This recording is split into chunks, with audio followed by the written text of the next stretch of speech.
ओ बहू, ओ भिखारन, करम जली कहीं की। अरे कहाँ मर गई? आज ही आएगी या परसों आएगी? हाँ, क्या हुआ मम्मी जी? मैं बस वो घर का काम कर रही थी, मैं बस आप आ ही रही थी। क्या हुआ मम्मी जी? आप क्यों नाराज हैं? नाराज है कि बच्ची, तुझसे मैं खुश कब होती हूँ? तेरी तो शक्ल देखते ही मुझे गुस्सा आती है। तो जैसे भिखारन को मैं अपने दरवाजे पर ना फटकने दूँ, वो तो ना सोच रामविलास का जो मुझे दिखाने ले गया था तुझे, और तूने पहली नजर में ही पता नहीं क्या जादू किया कि मेरा बेटा फंस गया तेरे से। और फिर उसने सारे रिश्ते नाते, इतने बड़े बड़े घर की लड़कियों के रिश्ते नाते थे, सब ठुकरा कर उसने तुझसे शादी कर ली। अरे मेरे तो भाग ही फुट गए, मेरा एक ही लड़का और तुझ जैसी गरीब भिखारन आ गई मेरे घर में। इससे ही ज्यादा बुरा क्या होगा मेरे साथ? मम्मी जी, आप ऐसा क्यों कहती हैं? आपके बेटे ने मुझसे शादी की है तो मैं आपकी बहू हुई ना, मेरा बेटा आपका पोता है, तो हम सब आपके हुए ना, आपके अपने ही तो हैं। तो आप ये बार बार मुझे इस तरह से जलील क्यों करती हैं माँ जी? अगर आपका कोई काम मैं ना करती हूँ तो आप मुझसे कहिए, हर काम मैं दौड़ दौड़ कर करती हूँ कि आप किसी काम से तो खुश हो जाएं, पर आप माँ जी, आप मुझसे कभी खुश नहीं होती। जो चाय देकर गई थी ना, वो ठंडी हो गई है, उसे बाथरूम में फेंक दी मैंने। जा दूसरी चाय लेकर आ। 10 मिनट से बुला रही हूँ तुझे, और खुश करने की बात तो तू छोड़ ही दे। तू मुझे कभी खुश नहीं कर सकती। तेरे आना ही मेरे सबसे बड़े दुख का कारण है। जब तू उस घर में मेरी बहू बनकर आई तो सबसे बड़ा दुख मुझे उसी दिन दे दिया था तूने। और अब तू मुझे खुश करने की कोशिश मत कर, निकल यहाँ से और जल्दी चाय लेकर आना। इस बार भी अगर चाय ठंडी लेकर आई ना तो अभी तुझसे 5वीं बार चाय बनवाऊंगी मैं।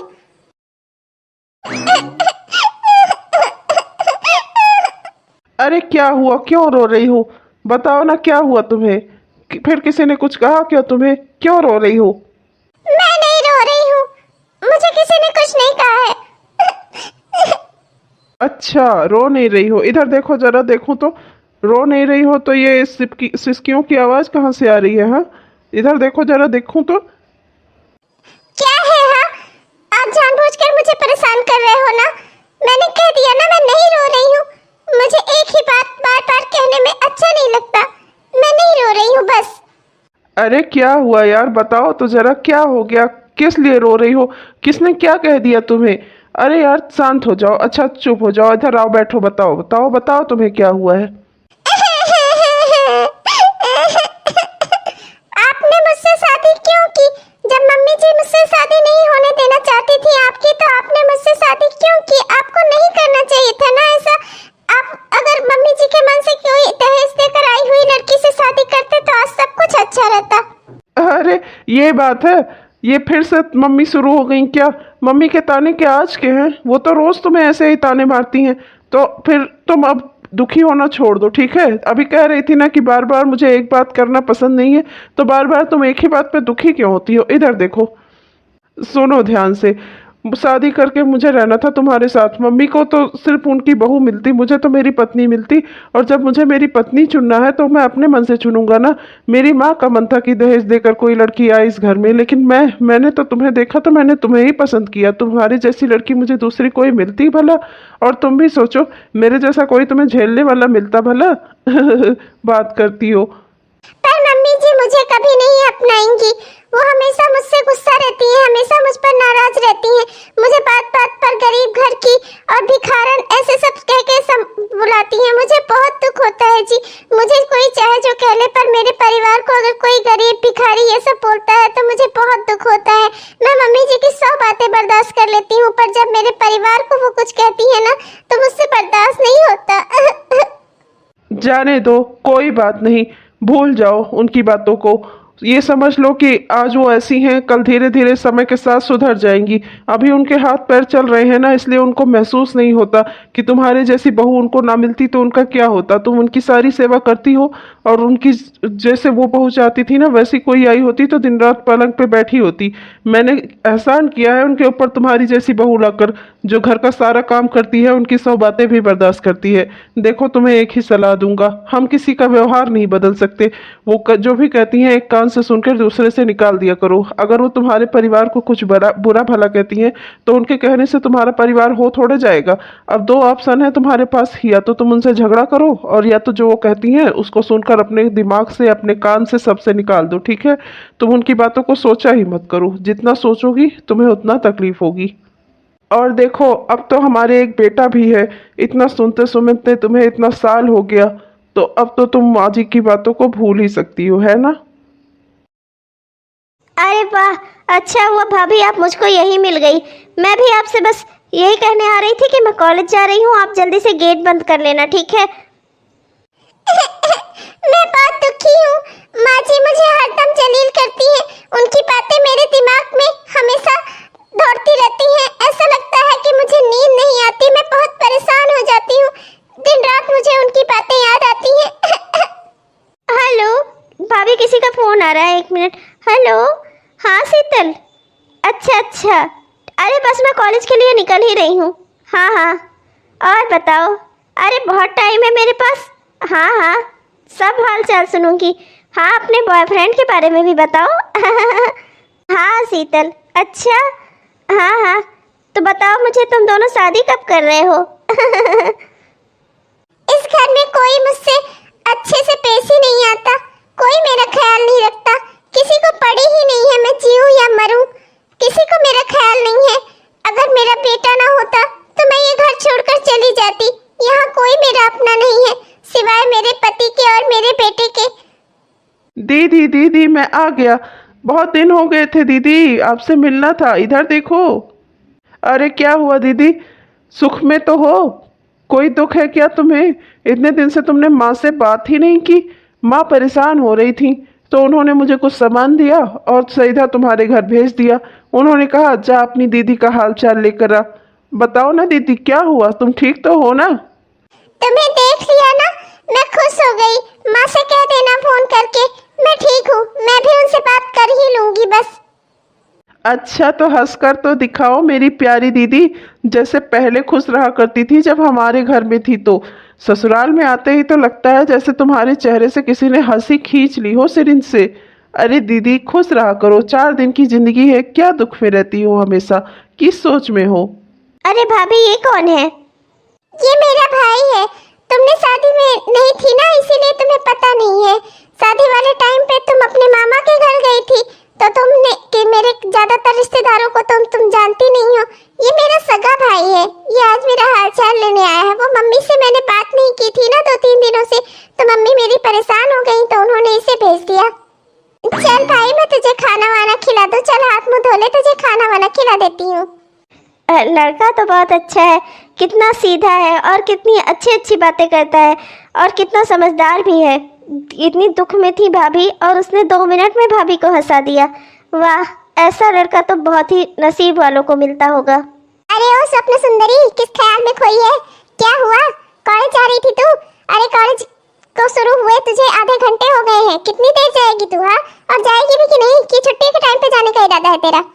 अरे माँ कुछ नहीं, वो क्या है ना कि भाभी के भाई आ गए थे, तो बस भाभी उनसे बात करने लगी, तो बस मुझे रुक गई, उसी चक्कर में देर हो गई। अब आज नहीं जाऊंगी, आज जा रही शीतल के घर, उसे कुछ काम है, उसने मुझे बुलाया है। अच्छा, उसका भाई आया है और उसने मुझे बताना जरूरी नहीं समझा? हाँ, अरे माँ क्या कहती हो आप भी? भाभी इस घर में रहती हैं तो उनके नाते रिश्तेदार तो आते जाते ही रहेंगे ना, आप भी। हाँ चल ठीक है, जब तू ही उसका पक्ष ले रही है तो मैं ही क्या कर लूंगी। जल्दी लौट आना अपनी सहेली के घर से, ज्यादा टाइम मत लगाना। माँ बस यूं गई और यूं आई। 6 महीने बाद। अरे संगीता, हम कब तक यूं छिप छिप कर मिलते रहेंगे एक दूसरे से? अब हमें अपने घर वालों से बात करनी ही होगी। हमारे अब एक दूसरे के साथ रहने का समय आ गया है, और वैसे भी मेरी माँ भी अब मेरे लिए लड़की ढूंढ रही हैं, तो मैं चाहता हूँ कि अब उससे पहले कि वो बात कहीं आगे बढ़ाए, मैं उन्हें खुशखबरी सुना दूँ। क्या तुम सच में मुझसे शादी करना चाहते हो? मुझे तो लग रहा है जैसे कि मैं सपना देख रही हूँ। ये तो सोचकर ही मैं बहुत खुश हो जाती हूँ कि तुम्हारा और मेरा एक परिवार होगा, हम दोनों साथ में साथ साथ रहेंगे। अरे क्यों नहीं, मैंने अभी तक नहीं कहा था, क्योंकि मुझे पता ही था कि जैसे ही मुझे नौकरी मिल जाएगी मैं तुम्हारे घर वालों से बात कर लूँगा, और फिर मेरी बहन तो है ही तुम्हारे घर, तो वो तो सबसे ज़्यादा हम लोगों का सहयोग करेगी। हाँ भाभी बहुत अच्छी हैं, मैं जैसे ही उनसे बात करूंगी ना वो तो खुशी से झूम उठेंगी और मैं उनकी भाभी बन जाऊंगी। हाँ क्यों नहीं, पर इसके लिए हमें घर चलकर उनसे बात भी तो करनी है। चलो मैं आज ही बात करता हूँ उनसे। भाभी, मुझे लगा था आप ये सुनकर खुश होंगी। मैं आपके भाई से शादी करना चाहती हूँ, इसमें गलत बात क्या है? गलत बात है, मैं ये शादी हरगिज नहीं होने दूंगी। और अगर कोई मेरी इच्छा जानना चाहता है ना, तो मैं तुम्हें अपने भाई की दुल्हन बनते बिल्कुल नहीं देखना चाहती। अरे पर क्या हुआ दीदी, कोई बात है क्या? मुझसे बताओ, कोई गड़बड़ी है क्या? कुछ दिक्कत है क्या? तो मेरा भाई है ना, तो तू मेरी बात नहीं मानेगा। मैं तुझे कह रही हूँ, अगर तू इस लड़की से शादी नहीं कर सकता तो तू नहीं कर सकता। ना तू मुझसे कारण पूछेगा और ना ही मैं तुझे कोई जवाब दूंगी। अगर तेरी मर्जी है तो तू कर ले, पर उसमें तेरी बहन शामिल नहीं होगी। भाभी, आप प्लीज ऐसा मत कहो। क्या बात है, आप मुझे बताओ तो सही। आपको मुझसे कोई परेशानी है क्या? क्या हो रहा है यहाँ? किस बात का हंगामा मचा हुआ है? हाँ, क्या कह रही हो तुम लोग? किस लिए लड़ रहे हो? मम्मी जी, आप मुझे कहती थी ना कि मैंने आपके बेटे को फंसा लिया। आप जानती हैं आपकी बेटी ने क्या किया है? आपकी बेटी ने मेरे भाई को फंसा लिया है। इतना बड़ा बिजनेसमैन है मेरा भाई, और ये उससे शादी करना चाहती है। अरे भाभी, आप किस तरह बात कर रही हो? ऐसे कैसे कह सकती हो आप? अरे तो ये तो खुशी की बात है। तू तो फोकट में इस घर में चली आई। अगर मेरी बेटी जा रही है उस घर में बिना दहेज के, तो तुझे क्या चिंता है? हाँ, तू क्यों परेशान हो रही है? तू क्यों मरे जा रही है? कान खोल के सुन ले मेरे भाई, अगर तू मेरी इज्जत करता है और मेरी कदर करता है, और अगर तुझे मुझसे जरा सा भी लगाव है, तो तू इस लड़की से शादी नहीं करेगा। अरे पागल हो गई है क्या? इसमें दिक्कत ही क्या है? मुझे तो समझ नहीं आ रहा है तुझे परेशानी क्या है इन दोनों के रिश्ते से। अच्छा खासा रिश्ता तो है। संगीता की अगर उस घर में शादी हो जाती है तो तेरा क्या चला जाएगा? मेरा क्या चला जाएगा वो मैं जानती हूँ। बस इसकी शादी मेरे भाई से नहीं हो सकती। देख देख, तेरी पत्नी पागल हो गई है। क्या कह रही है? संगीता ने अच्छा खासा अपने लिए लड़का देखा है और वो उसे पसंद भी करता है, और दोनों शादी करना चाहते हैं, वो भी बिना दान दहेज के। पर तेरी पत्नी तो आज तक मेरा सुख कभी देख ही नहीं पाई, तो उसे आज कैसे बर्दाश्त होगा? माँ, कुछ भी हो जाए, मैं अपनी पत्नी के साथ हूँ। अगर मेरी पत्नी कह रही है कि ये शादी नहीं हो सकती तो मतलब नहीं हो सकती। वो जो भी कहती है मैं उसके हर फैसले में उसके साथ खड़ा हूँ। मुझे नहीं पता कि तुम क्यों ऐसा कह रही हो, पर अगर तुम ऐसा कह रही हो तो उसके पीछे जरूर कोई बड़ी वजह होगी। मुझे वजह नहीं जाननी, मैं बस तुम्हारे साथ हूँ। अगर तुम्हारे ओर से ना है तो मेरी ओर से भी ना है। अगर मेरी पत्नी उस शादी में शामिल नहीं होगी तो मैं भी नहीं होऊंगा। आहा, वारे जोरू के गुलाम, तुझे तो पैदा करना ही बेकार हो गया। एक बार तूने मेरा कहा बिना माने इस औरत से शादी कर ली थी, और आज इसके कहने पर तू अपनी बहन का घर उजाड़ रहा है। माँ, वो घर अभी बसा ही नहीं है जिसे उजाड़ने की तुम बात कर रही हो, और ना बसेगा, क्योंकि मेरी पत्नी नहीं चाहती। तो अगर बसेगा भी तो मैं उसमें शामिल नहीं होऊंगा। अब संगीता खुद सोच ले, उसे अपने बिना भाई की शादी करनी है तो कर ले, पर उसमें उसका भाई शामिल नहीं होगा। हाँ, भाई क्यों शामिल होगा? भाई तो अपनी पत्नी का गुलाम है ना, तो जहाँ जहाँ मालिक कहेगा वहीं वहीं पे गुलाम जाएगा। तू मत शामिल हो, और तू भी मत शामिल हो बहू। मैं इन दोनों की शादी करा लूंगी। जा तू भिखारन कहीं की, कभी तुझसे मेरा सुख देखा ही नहीं गया, तो आज कैसे देखेगी तू? ठीक है, ले जा अपने पति को। तुम दोनों मेरे घर से निकल जाओ। जब तुम दोनों को मेरा कोई फैसला मंजूर नहीं है तो अपना बोरिया बिस्तर उठाओ और मेरे घर से निकल जाओ। मैं रह लूंगी अपने बेटी के साथ। जाओ तुम दोनों यहाँ से, मुझे तुम दोनों की शक्ल भी नहीं देखनी। ठीक है माँ, जैसी तुम्हारी इच्छा। अगर तुम हमारे साथ नहीं रहना चाहती तो मैं अपनी पत्नी और अपने बेटे को लेकर यहाँ से चला जाऊंगा। मैं इस काबिल तो हूँ कि मेरे रहते मेरी पत्नी और मेरे बेटे को भूखा ना सोना पड़े। उनके सर पे छत दिला लूंगा मैं। 2 हफ्ते बाद। तेरी तबीयत इतनी खराब थी, तूने मुझे बताया क्यों नहीं? मुझे डॉक्टर से पता चला कि तू रास्ते में चक्कर खाकर बेहोश हो गई थी, और उन लोगों ने तुझे दवाई दी, और उन्होंने मुझे बताया कि आपकी बेटी को डिप्रेशन हो गया है। उसी की वजह से वो दिन ब दिन कमजोर होती जा रही है। वो मानसिक चिंता उसे खाए जा रही है। अरे बेटी, तू क्यों परेशान होती है? तेरी माँ है ना, मैं तेरी शादी उससे जरूर कराऊंगी। माँ, आप उनकी माँ से बात करने वाली थी ना, क्या हुआ? विनय की मम्मी ने क्या कहा? वो भी इस शादी के लिए तैयार नहीं है ना? माँ, मैं बहुत दुखी हूँ। मेरी वजह से भैया भाभी और मुन्ना ये घर छोड़कर चले गए। मुझे बहुत अकेला लगता है इस घर में। मुझसे अब रहा नहीं जाता यहाँ। तो सही कह रही है। विनय की माँ ने कहा कि उनके लिए सब कुछ उनके बेटी और दामाद ही हैं। वो दोनों जहाँ शामिल होंगे वहीं वो शामिल होगी, और अपनी माँ के बिना इजाजत के बिना तुझसे शादी कभी नहीं करेगा। पर बेटी, तू चिंता मत कर, आज ये मामला मैं खत्म करके ही रहूंगी। तू चल मेरे साथ। मैं आपसे बता नहीं सकती, पर आज मैं यहाँ इतनी खुश हूँ। ये झोपड़ा भी मुझे महलों वाला सुख दे रहा है। मन की शांति दुनिया की सबसे बड़ी शांति होती है जी। माँ जी की बातें भी मुझे उतना दर्द नहीं देती थी, पर मुझे दुख तब होता था जब इतने सालों बाद भी माँ जी आज भी मुझे भिखारन और ऐसे सब शब्दों से संबोधित करती हैं। और यही नहीं, वो मेरे परिवार वालों को भी बुरा भला कहती हैं। मुझसे ये सब बर्दाश्त नहीं होता। मैं ना अपने ससुराल की बुराई सुन सकती हूँ, ना अपने मायके की। तो मुझे यहाँ आने से मत रोक। मैं आज इनसे बात करके ही रहूंगी। आखिर कुछ भी हो, है तो ये दोनों तेरे भाई भाभी ही ना, तो ये तुझे इतना बड़ा दुख कैसे दे सकते हैं। बहू इधर आ, मुझे तुझसे बात करनी है। तू मेरी प्यारी बहू है, मुझसे गलती हुई। आज तक मैंने तेरे साथ बहुत सारे अत्याचार किए हैं, तुझे बहुत बार इस तरह से मानसिक और शारीरिक यातनाएं दी हैं जो मुझे नहीं करना चाहिए था। मुझे पता है ये सब मेरी गलती है, लेकिन इसकी सजा तो मेरी बेटी को क्यों दे रही है? उसने तेरा क्या बिगाड़ा है? बहू, मैं तेरे आगे हाथ जोड़ती हूँ। आज तक मैंने तुझे जितना भी सताया है उस सब के लिए तू मुझे माफ कर दे और मेरी बेटी की जिंदगी बना दे, उसे उसका प्यार दिला दे। तुझे पता है उसकी वजह से वो बहुत बीमार रहने लगी है, धीरे धीरे कमजोर होती जा रही है। डॉक्टर ने कहा है कि उसकी चिंता दूर होना बहुत जरूरी है। और देख, तेरा भाई तो भी तो उसे प्यार करता है, तो तू कैसे सोच सकती है कि दोनों अलग अलग खुश रहेंगे और सुखी रहेंगे? मेरे किए की सजा तो इन दोनों को, बच्चों को मत दे। माँ जी चुप हो जाइए। मेरा मकसद आपको रुलाना नहीं था, पर आप मेरे साथ जैसा बर्ताव करती थी वैसा बर्ताव कोई भी लड़की नहीं बर्दाश्त करेगी। आप मुझे अभी तक जो जो यातनाएं देती हैं, जबकि मेरा बच्चा इतना बड़ा हो गया, सहते सहते मैंने सब कुछ सहा माँ जी।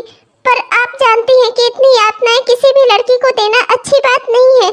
माँ जी, हम ये क्यों भूल जाते हैं कि हम दूसरे की लड़की के साथ जैसा बर्ताव कर रहे हैं, कल को कोई हमारी लड़की के साथ भी ऐसा ही बर्ताव कर सकता है। तब क्या आपको बर्दाश्त होगा? नहीं बहू, बिल्कुल नहीं। तो बिल्कुल सही कह रही है। मैंने तुझे कभी इस नजर से देखा ही नहीं कि तू भी किसी की बेटी है। मैं हमेशा ये भूल गई कि मेरी भी तो एक बेटी है। तो मुझे उसका दर्द कितना बड़ा और तेरा दर्द छोटा कैसे लगा, कैसे मैं समझ नहीं पाई कि तू भी किसी की बेटी है, तुझे भी दुख होता है, तुझे भी दर्द होता है। बस यही कारण था माँ जी, जो मैं नहीं चाहती थी कि ये शादी हो। मैं अपने भाई को बहुत मानती हूँ और मैं हमेशा उसकी खुशियाँ उसके पास दिलाना चाहूँगी उसे। मैं कभी नहीं चाहूँगी कि उसकी कोई खुशी उससे छीने। पर मैं ये भी नहीं चाहती थी कि जैसा मेरा ससुराल है वैसा ही मेरा मायका भी हो जाए। जैसा व्यवहार आप मेरे साथ करती हैं, ऐसा व्यवहार ही संगीता मुझसे करे जब मैं अपने मायके जाऊँ। तब तो माँ जी ना मैं मायके की होंगी ना ससुराल की ना। भाभी, आप ऐसा क्यों कह रही हो? क्या मैंने आपके साथ कभी कोई गलत व्यवहार किया? क्या मैंने कभी आपको कुछ कहा? मैंने कभी किसी तरह की यातनाएं दी आपको? नहीं संगीता, तुमने कभी ऐसा नहीं किया। पर तुमने जब बाजी ने मुझे यातनाएं दी तो कभी इस बात का विरोध भी तो नहीं किया। नहीं बहू, मुझे माफ कर दे, ये सारी गलती मेरी है। मैंने ही अपने बच्चों को इतना कंट्रोल करके रखा था कि मेरी गलती को भी मुझे नहीं समझा पाए। मुझसे खुद गलती हुई। मैं ये भूल गई कि मैं भी एक बेटी की माँ हूँ। जैसा दुख मैं दूसरे की बेटी को दे रही हूँ, वैसा ही दुख अगर मैं मेरी बेटी को कोई देगा तो मुझसे कैसे बर्दाश्त होगा। मैं भूल गई कि तू भी किसी की बेटी है। बेटा, मुझे माफ कर दे। तू तो मुझे अपनी माँ कहती है ना, माँ जी कहती है, तो क्या अपनी माँ जी का इतना सा बात नहीं मानेगी तू? मैं खाली आज यहाँ इसलिए नहीं आई कि मैं अपनी बेटी की शादी तय करवा सकूं, बल्कि मैं आज तुझे और अपने पोते और अपने बेटे को लेने आई हूँ। तुम लोग मुझे माफ कर दो। मेरी जिंदगी के जो बच्चे कुछ 4 दिन हैं, मैं अपने परिवार में गुजारना चाहती हूँ। बच्चा, मुझसे गलती हो गई। मैंने बहुत बड़ी गलती की। मैंने खुद अपने हाथों से अपना परिवार बिखेर दिया।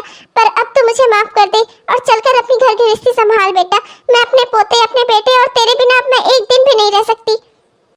ठीक है माँ जी, अगर आपकी यही इच्छा है तो यही सही। माँ, आप वादा करो कि आप आज से प्रीति को भी संगीता जैसा ही समझोगी। प्रीति भी तो किसी की बेटी है। आप हमेशा इस बात का ख्याल रखोगी। हाँ बेटा, मैं वादा करती हूँ। तुम दोनों को, तुम्हारे पति पत्नी को और तुम्हारे बेटे को कभी वहाँ कोई कष्ट नहीं होगा। तुम हमारा परिवार हो बच्चा, हमारे साथ चलकर रहो। ठीक है माँ जी, अगर आप तैयार हैं, अगर आप मुझे अपनी बेटी समझ सकती हैं, तो मैं भी अपनी प्यारी बहन जैसी ननद की खुशियाँ नहीं छीन सकती, अपने प्यारे भाई को भी दुख में नहीं देख सकती। इसलिए मैं भी इन दोनों की शादी के लिए हाँ करती हूँ। चल फिर उदास क्यों खड़ी है? मैंने एटीएम से ढेर सारे पैसे निकाले हैं। चल हम दोनों सास बहू मिलकर ढेर सारी शॉपिंग करेंगे। अब हमें कोई नहीं रोक सकता। तहलका मचा देंगे, तहलका। हाँ हाँ, क्यों नहीं माँ जी, मुझे भी शॉपिंग करनी है, वो भी ढेर सारी। हेलो दोस्तों, आप सबको मेरा प्यार भरा नमस्कार। कैसे हैं आप सब? उम्मीद करती हूँ कि बहुत ही बढ़िया होंगे। आपने हमारा यह वीडियो पूरा देखा, इसके लिए आपका बहुत बहुत धन्यवाद। अगर आपको पसंद आया तो कृपया लाइक ज़रूर कीजिए। और हाँ दोस्तों, हमारे इस चैनल को ज़रूर से ज़रूर सब्सक्राइब कर लीजिए दोस्तों, जिससे हम जो भी वीडियो डालें वो आप तक ज़रूर पहुँचे। अच्छा दोस्तों, चलती हूँ, मिलूंगी आपको अगले वीडियो में। तब तक के लिए बाय बाय।